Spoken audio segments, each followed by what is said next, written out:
నమస్తే అన్న, అందరికీ నమస్కారం. కువైట్ ఎయిర్వేస్ పైన ప్రయాణికులు ఆగ్రహం వ్యక్తం చేస్తూ ఉన్నారు.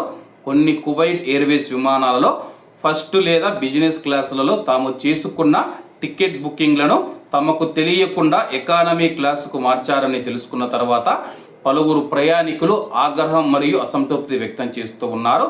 ఉన్నత స్థాయి సేవ కోసం చెల్లించిన తర్వాత తమ విమాన వివరాలను తనిఖీ చేస్తూ ఉన్నప్పుడు లేదా తదుపరి దశలో కానీ తమ బుకింగ్ క్లాసు మార్చబడిందని తెలుసుకున్న ప్రయాణికులు ప్రీమియం క్లాసుల కోసం ధృవీకరించబడిన బుకింగ్లను ఎలా మారుస్తారని ప్రశ్నిస్తూ ఉన్నారన్నమాట.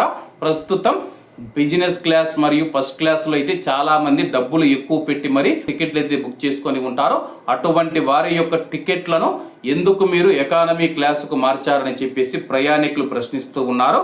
అవి విమానాల పునఃప్రణాళిక, విమాన రకం మరియు మార్పు, ఇతర కార్యాచరణ పరిస్థితులకు సంబంధించినవా అని చెప్పేసి కువైట్ ఎయిర్వేస్ ను ప్రయాణికులు కోరారు. మొదటగా బుక్ చేసుకొని చెల్లించిన టికెట్ కంటే తక్కువ ఎకానమీ క్లాసుకు ప్రయాణికుడిని మార్చినప్పుడు వర్తించే నష్టపరిహార విధానాలపైన కూడా ప్రయాణికులు స్పష్టత కోరుతూ ఉన్నారన్నమాట. ప్రస్తుతం మనం చూసుకుంటే కానీ కువైట్ ఎయిర్వేస్ ఏదో ఇబ్బందులు ఎదుర్కొంటూ ఉంది. దానికి సంబంధించిన సమాచారం అయితే బయటికి రావడం లేదనమాట.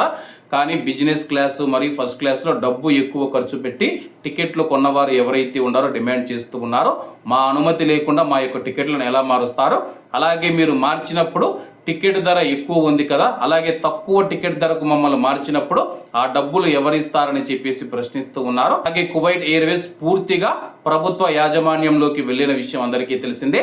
ప్రభుత్వ యాజమాన్యంలోకి వెళ్ళిపోయిన తర్వాత ప్రయాణికుల నుంచి కువైట్ ఎయిర్వేస్ విమర్శలు ఎదుర్కోవడం ఇదే మొదటిసారి అని చెప్పి స్థానిక మీడియా పేర్కొంది.